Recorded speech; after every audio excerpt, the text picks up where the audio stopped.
¿Cómo te sientes? ¿Eres de Filipinas? ¿Filipino? Ok, me detendré. Soy el señor Beat y muchas veces hago chistes muy malos en mis videos como el que acabas de escuchar.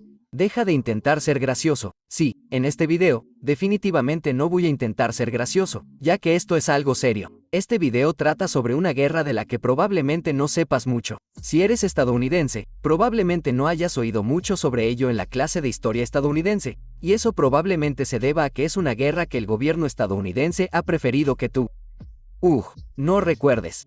Verás, esta guerra hace quedar mal a Estados Unidos. Muy mal, de hecho. Es una guerra que, según algunos historiadores, mató hasta 1 millón de personas. Una guerra en la que los soldados estadounidenses cometieron todo tipo de atrocidades, incluidos saqueos, torturas, violaciones y masacres de civiles. Una guerra del imperialismo, en la que Estados Unidos quería controlar Filipinas para explotar sus recursos y utilizarlos para expandir el comercio por toda Asia. Aquí está la historia de la guerra entre Filipinas y Estados Unidos. Érase una vez. Bueno, específicamente, el 30 de abril de 1898, un comodoro estadounidense llamado George Dewey navegó con una pequeña flota hacia las Filipinas, un archipiélago formado por al menos 7.100 islas en el sudeste asiático. En ese momento, España controlaba las islas, pero rápidamente estaba perdiendo su dominio sobre ellas. Verás, durante los últimos 2 años, los nacionalistas filipinos, o aquellos que querían que Filipinas se liberara de España para poder ser su propio país, se habían rebelado. Dirigidos por Emilio Aguinaldo, estos revolucionarios filipinos habían tenido mucho éxito cuando apareció Dewey. Lo único que les quedaba por capturar era Manila, la capital de las Indias Orientales Españolas. Mientras tanto, Estados Unidos también estaba ahora en guerra con España, en lo que se conoció como la Guerra Hispanoamericana. Entonces eso fue lo que llevó a Dewey a llevar su flota a las Filipinas controladas por los españoles. El 1 de mayo, las fuerzas de Dewey atacaron a la Marina Española estacionada en la bahía de Manila y la derrotaron fácilmente. Verás, los barcos de Dewey estaban hechos de acero y los barcos españoles eran de madera. Los españoles perdieron 350 hombres. Los estadounidenses perdieron 0, en lo que se conoció como la Batalla de la Bahía de Manila. Mientras tanto, Aguinaldo ni siquiera estaba en Filipinas en ese momento. Estaba en Hong Kong. Después de enterarse de la victoria estadounidense en la Bahía de Manila, regresó a Filipinas para reanudar la revolución. Y aquí está la cuestión. Mientras los estadounidenses aparecían actuando como si fueran a salvar el día, en realidad los filipinos probablemente iban a expulsar a los españoles de las islas de todos modos. Bajo el liderazgo de Aguinaldo, los filipinos rodearon Manila y entregaron 15.000 prisioneros españoles a los estadounidenses. Aguinaldo y sus fuerzas también declararon oficialmente la independencia de España. Aguinaldo también se declaró presidente de Filipinas. Mientras tanto, la Marina alemana también decidió aparecer actuando como si ellos fueran a apoderarse de Filipinas ahora. Dewey envió un telégrafo a los Estados Unidos para solicitar más tropas para que los americanos pudieran apoderarse completamente de Filipinas. Dicho esto, Aguinaldo y Dewey habían acordado que unirían fuerzas para derribar a España.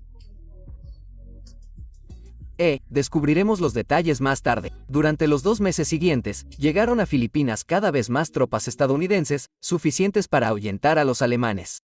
Pronto los 13.000 soldados españoles en Manila quedaron completamente aislados del mundo exterior. Después de que Basilio Agustín, el gobernador general español de Filipinas, intentara rendirse a los filipinos, el Parlamento español se avergonzó y lo expulsó de su cargo, reemplazándolo por un tipo llamado Fermín Jaudenes. Jaudenes llegó a un acuerdo en secreto con Dewey para tener una batalla falsa en la que España entregaría Filipinas a los Estados Unidos, no a los filipinos. Esa falsa batalla, a menudo llamada la Batalla Simulada de Manila, tuvo lugar el 13 de agosto de 1898. Aunque la batalla fue falsa, en ella murieron 19 estadounidenses y 49 españoles. Independientemente, Jaudenes entregó Manila a los estadounidenses, no a los filipinos, como habían acordado, y ese fue el final de la guerra hispanoamericana en Filipinas, de verdad. Después de esto, los estadounidenses enviaron un mensaje a Aguinaldo y sus fuerzas para que no entraran a la ciudad, y esto, se podría decir, molestó bastante a Aguinaldo. El presidente William McKinley incluso envió un telegrama que decía: no debe haber ocupación conjunta con los filipinos. Los filipinos y todos los demás deben reconocer la ocupación militar y la autoridad de los Estados Unidos. Esto hizo bastante felices a los imperialistas en Estados Unidos, o a aquellos que querían expandir la influencia militar y política del país más allá de las fronteras del país. Uno de esos imperialistas fue Mark Hanna, un senador estadounidense por Ohio. Con una fuerte presencia en las Islas Filipinas, podemos tomar y tomaremos una gran porción del comercio de Asia, dijo. El 12 de agosto Estados Unidos y España firmaron un acuerdo de alto el fuego. El 10 de diciembre, los dos países acordaron un tratado de paz originalmente llamado Tratado de París. Ese es el tratado que, entre otras cosas, entregó Cuba, Puerto Rico y Guam a Estados Unidos, pero también permitió que Estados Unidos comprara todas las Filipinas a España por $20 millones, o $722 millones en dinero actual. Oh, sí. Los españoles y los americanos no permitieron que ningún representante filipino asistiera a las negociaciones del Tratado de París. Ahora que Estados Unidos era una potencia imperial oficial, un gran debate dividió al país sobre si ser una potencia imperial era realmente algo bueno o no. Los antiimperialistas se opusieron a la toma de Filipinas principalmente porque iba en contra de los valores e ideales de la Constitución de los Estados Unidos. Después de todo, los filipinos querían la independencia, no tenían una revolución para expulsar a una potencia colonial, solo para tener todavía otra potencia colonial viene a oprimirlos. Uno de los antiimperialistas más conocidos fue el gran Mark Twain, quien escribió: he leído cuidadosamente el Tratado de París y he visto que no pretendemos liberar, sino subyugar al pueblo del país. Filipinas. Hemos ido allí para conquistar, no para redimir. Aún así, el presidente McKinley viajó por el país tratando de convencer a todos de que la ocupación estadounidense de Filipinas era en realidad algo bueno, argumentando que si Estados Unidos no los controlaba, Alemania o Japón lo harían. No solo eso, argumentó McKinley, Filipinas podría hacer que Estados Unidos sea más próspero con sus recursos, ¿no?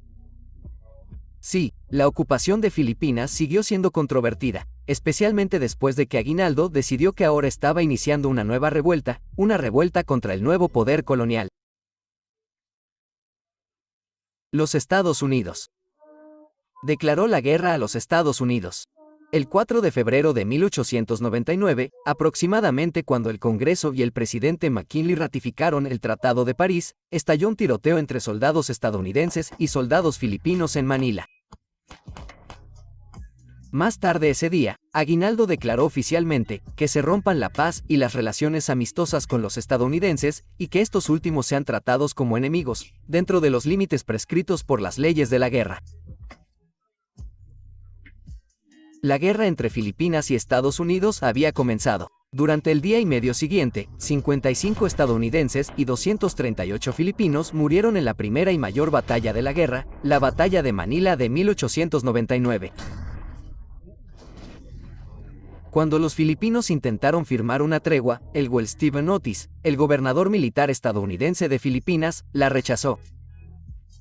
Si bien Estados Unidos ganó esa primera batalla, pronto Aguinaldo y sus tropas lograron tomar el control de Luzón, la isla más grande de Filipinas, y se negaron a permitir que los barcos estadounidenses atracaran allí. En respuesta, el presidente McKinley envió allí una flota de nuevos barcos para sofocar lo que el gobierno estadounidense llamó una insurrección. Aguinaldo tenía alrededor de 100,000 soldados de su lado, la mayoría de ellos sin entrenamiento y armados únicamente con lanzas, cuchillos, arcos y flechas, y otras armas sencillas. Los estadounidenses, tenían armas, por supuesto. En los primeros meses de la guerra, Estados Unidos tuvo éxito principalmente en batallas convencionales debido a sus armas superiores. Debido a esto, Aguinaldo había decidido que la mejor esperanza para los filipinos era llevar a cabo una guerra de guerrillas o una guerra librada por medios no convencionales. Aguinaldo había notado que sus soldados tenían más éxito con emboscadas o ataques sorpresa desde posiciones ocultas. También tenía a su lado a un general muy talentoso, Antonio Luna. Bajo el liderazgo de Luna, el ejército filipino pudo aterrorizar eficazmente a los soldados estadounidenses. Y los soldados de Luna en realidad tenían armas. La unidad de élite de francotiradores de Luna incluso recibió el sobrenombre de «tiradores de la muerte». Después de esto, las atrocidades empeoraron significativamente. En primer lugar, las tropas estadounidenses se sintieron cada vez más frustradas con las tácticas de guerra de guerrillas porque erosionaban su confianza en la población civil. En otras palabras, en general dejaron de confiar en casi todos los filipinos. Comenzaron campañas de tierra arrasada, básicamente destruyendo un montón de recursos de los filipinos. Comenzaron a reubicar a civiles en campos de concentración. Sí, oíste bien. Campos de concentración. Donde, al menos, miles de personas finalmente murieron de enfermedades y hambre. A menudo impiden que los alimentos sean transportados a las aldeas que no quemaron. También hubo informes de soldados estadounidenses que robaron a civiles todo lo que tenían de valor. Hubo informes de violación. Algunos soldados estadounidenses torturaron a prisioneros. Una forma bien documentada de hacerlo fue mediante algo llamado la cura del agua. Cuando un prisionero filipino no decía lo correcto, los soldados estadounidenses lo sujetaban y lo obligaban a beber un montón de agua en un corto periodo de tiempo. A menudo mantenían la boca abierta con un palo y cerraban la nariz con unas pinzas para que el agua no pudiera volver a subir. El 27 de noviembre de 1900, soldados estadounidenses dieron la cura del agua a Joveniano y Aldama, un filipino que era alcalde de la ciudad de Ekbaras. El sargento Edward Davis testificó más tarde al respecto. Después de que lo llenaron de agua, se hinchó mucho y luego estos dos soldados le sacaban el agua. Tenían un intérprete encima y le preguntaron si podía contarles qué información buscaban. Se lo contó a algunos y luego lo liberaron. Querían obtener más información de él. Y él no se lo daría. Entonces lo bajaron allí mismo, tomaron una jeringa y le echaron agua por la nariz. Entonces no quiso dar la información y le pusieron sal al agua. Entonces estuvo dispuesto a contarlo. Debo decir que la mayoría de los soldados estadounidenses no estaban haciendo esto. De hecho, estaban tan perturbados como tú ahora al enterarte de esto. Muchos comenzaron a escribir a los medios para contarles sobre las atrocidades. Un soldado de Nueva York escribió: «Anoche encontraron a uno de nuestros muchachos baleado y con el estómago abierto. Inmediatamente se recibieron órdenes del general Wheaton de quemar la ciudad y matar a todos los nativos a la vista, que se hizo hasta el final. Se informó de la muerte de unos 1000 hombres, mujeres y niños. Probablemente me esté endureciendo el corazón, porque estoy en mi gloria cuando puedo apuntar mi arma sobre una piel oscura y apretar el gatillo». Después de que los medios publicaron historias como esta, muchos estadounidenses en casa se enojaron y comenzaron a protestar contra la guerra. El Departamento de Guerra incluso llevó a cabo una investigación importante. Cuando el Huelotti se enteró de que sus soldados escribían a los medios, se asustó y lanzó una importante campaña de relaciones públicas para restar importancia a estos informes. Incluso localizó a algunos de los soldados que escribieron las cartas, obligándolos a escribir una retractación y sometiéndolos a un consejo de guerra si se negaban a hacerlo. Pero incluso los generales se estaban volviendo contra Otis. El general Reeve, del 13º Regimiento de Minnesota, escribió: «Me parece que estamos haciendo algo que es contrario a nuestros principios del pasado». Pero no fueron solo los soldados estadounidenses los culpables de atrocidades. Los soldados filipinos también torturaron a prisioneros estadounidenses. Hubo informes de que enterraron vivos a soldados estadounidenses. Aquí hay otro informe. Un prisionero estadounidense había sido enterrado en el suelo con solo su cabeza proyectada. Le habían abierto la boca con un palo, le habían dejado un rastro de azúcar a través del bosque y le habían arrojado un puñado. Millones de hormigas habían hecho el resto. Dios mío, los soldados filipinos supuestamente mutilaron a los soldados estadounidenses y los mataron lentamente para que sufrieran. Al final de la guerra, los francotiradores filipinos apuntaban a capellanes, médicos, enfermeras e incluso soldados heridos. El 5 de junio de 1899, el ejército filipino perdió a su mejor general, de una manera bastante loca. Miembros del propio gabinete de Aguinaldo asesinaron a Antonio Luna. Esta fue una enorme pérdida para el ejército filipino. El 20 de diciembre de 1900, el general Arthur MacArthur, que había asumido el cargo de gobernador militar estadounidense de Filipinas después de que Otis dimitiera unos meses antes, puso a toda Filipinas bajo la ley marcial. Sin embargo, esto no hizo más que erosionar aún más la confianza entre los soldados estadounidenses y los civiles filipinos. A principios de 1901, las cosas no iban nada bien para el ejército filipino. Habían perdido el control de la mayor parte de su territorio y de miles de soldados, pero las cosas se volvieron realmente desalentadoras para ellos tras la captura de su líder, Emilio Aguinaldo, el 23 de marzo de 1901. Los soldados estadounidenses pudieron capturarlo después de hacerse pasar por prisioneros de guerra escoltados por otros soldados estadounidenses con uniformes del ejército filipino.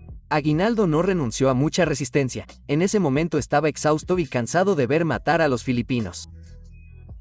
El 1 de abril, Aguinaldo hizo un juramento aceptando que Estados Unidos ahora controlaba oficialmente Filipinas. Incluso juró lealtad al gobierno estadounidense. El 19 de abril, emitió una rendición formal y pidió a sus seguidores que depusieran las armas y abandonaran la lucha.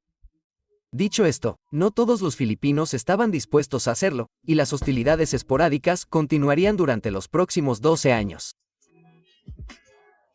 El general Miguel Malvar tomó el lugar de Aguinaldo como nuevo líder del gobierno filipino. Si bien lanzó una serie de nuevos ataques contra las tropas estadounidenses durante el resto del año, finalmente también se rendiría el 16 de abril de 1902. En ese momento, Theodore Roosevelt era ahora presidente después del asesinato de William McKinley unos meses antes. Una vez que fue un gran imperialista, ahora incluso Roosevelt se preguntaba por qué diablos Estados Unidos seguía librando esta guerra. Presionó por una solución para poner fin a la guerra y un camino para que los filipinos eventualmente se gobernaran a sí mismos. Para ayudarlos a lograrlo, nombró a su amigo William Taft gobernador civil del archipiélago. Al final, la guerra, bueno, al menos la mayor parte, terminó cuando los estadounidenses prometieron a los filipinos que podrían gobernarse a sí mismos, siempre y cuando Estados Unidos todavía pudiera controlarlos y protegerlos.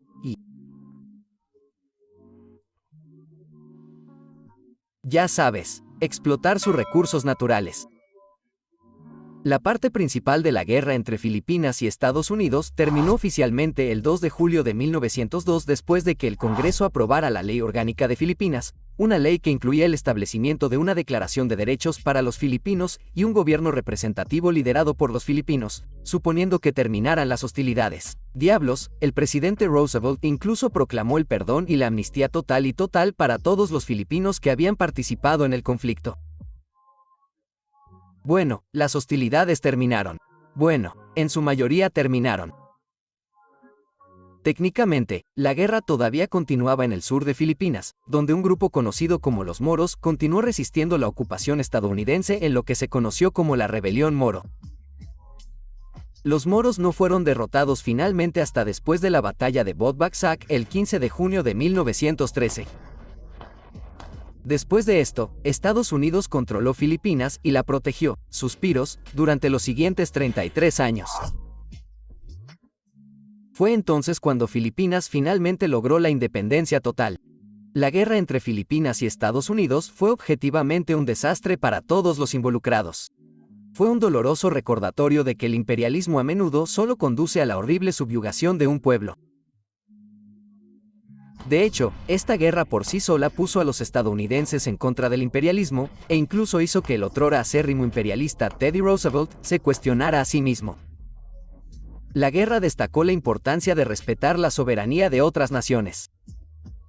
También expuso el terrible racismo hacia los filipinos. Los soldados estadounidenses se equivocaron con el trato que les dieron.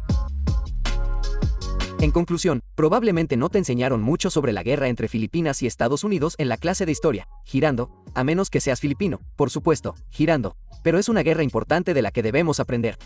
Girándose, pero señor Beat, ¿está mencionando esta guerra porque odia a Estados Unidos? Girándose, no, menciono esta guerra porque debemos seguir aprendiendo de nuestros errores del pasado para poder trabajar hacia nuestros objetivos de paz, justicia e igualdad.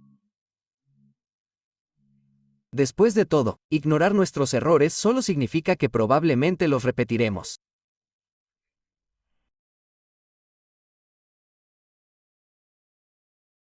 Un agradecimiento a Yuriel por leer este guión. Él es de Filipinas. Diablos, un saludo a toda la gente hermosa del maravilloso país de Filipinas. Todos los filipinos que se han acercado a mí a lo largo de los años han sido amables y atentos. ¿Qué evento de la historia estadounidense debería cubrir a continuación? Díganmelo abajo. Gracias por ver.